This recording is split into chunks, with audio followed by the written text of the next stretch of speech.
നമസ്കാരം. ഇന്നത്തെ പ്രധാന വാർത്തകളിലേക്ക് സ്വാഗതം. സംസ്ഥാന സ്കൂൾ കലോത്സവം ഇന്ന് സമാപിക്കും. സ്വർണ്ണക്കപ്പിനായി കോഴിക്കോടും കണ്ണൂരും തമ്മിൽ ഇഞ്ചോടിഞ്ച് പോരാട്ടമാണ് നടക്കുന്നത്. കോഴിക്കോടിന് 896 പോയിന്റാണുള്ളത്. കണ്ണൂരിന് 892. ഇന്ന് നടക്കുന്ന 10 മത്സരങ്ങളുടെയും പോയിന്റ് നില ചാമ്പ്യൻ ജില്ലയെ തീരുമാനിക്കുന്നത് നിർണായകമാകും. നാടോടി നൃത്തം, പരിചമുട്ട്, വഞ്ചിപ്പാട്ട്, ട്രിപ്പിൾ ജാസ് തുടങ്ങിയ മത്സരങ്ങളാണ് ഇന്ന് വേദിയിൽ നടക്കുന്നത്. വൈകിട്ട് നടക്കുന്ന സമാപന സമ്മേളനം പ്രതിപക്ഷ നേതാവ് VD സതീശൻ ഉദ്ഘാടനം ചെയ്യും. മമ്മൂട്ടിയാണ് മുഖ്യാതിഥിയായി പങ്കെടുക്കുന്നത്. മാധ്യമപ്രവർത്തകയെ അപമാനിച്ചെന്ന കേസിൽ നടനും മുൻ MP-യുമായ സുരേഷ് ഗോപി നൽകിയ മുൻകൂർ ജാമ്യ ഹർജി ഹൈക്കോടതി ഇന്ന് പരിഗണിക്കും. ചോദ്യം ചെയ്യലിന് പിന്നാലെ ഗുരുതര വകുപ്പ് ചേർത്ത് FIR പരിഷ്കരിച്ചതോടെയാണ് സുരേഷ് ഗോപി ഹൈക്കോടതിയെ സമീപിച്ചത്. ഹർജിയിൽ സർക്കാരിനോട് ഇന്ന് നിലപാട് അറിയിക്കാൻ നിർദ്ദേശിച്ചിട്ടുണ്ട്.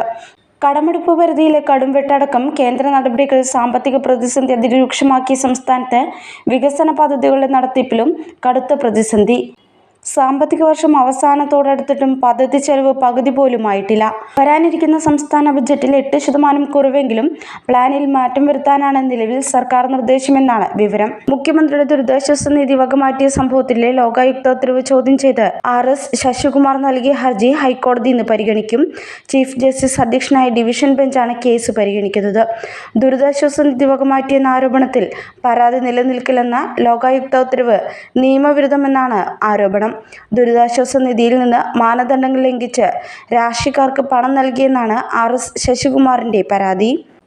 കണ്ണൂർ സർവകലാശാലയിൽ അസോസിയേറ്റ് പ്രൊഫസറായുള്ള നിയമനം റദ്ദാക്കരുതെന്നാവശ്യപ്പെട്ട് പ്രിയ വർഗീസ് സുപ്രീം കോടതിയിൽ സത്യവാങ്മൂലം സമർപ്പിച്ചു. സെലക്ഷൻ കമ്മിറ്റി തീരുമാനം റദ്ദാക്കരുത്. UGC ചട്ടലംഘനം ചൂണ്ടിക്കാട്ടി നിയമനം റദ്ദാക്കാനാകില്ല. യോഗ്യതയുടെ അടിസ്ഥാനത്തിലാണ് തന്റെ നിയമനമെന്നും പ്രിയ വർഗീസ് സത്യവാങ്മൂലത്തിൽ പറയുന്നു.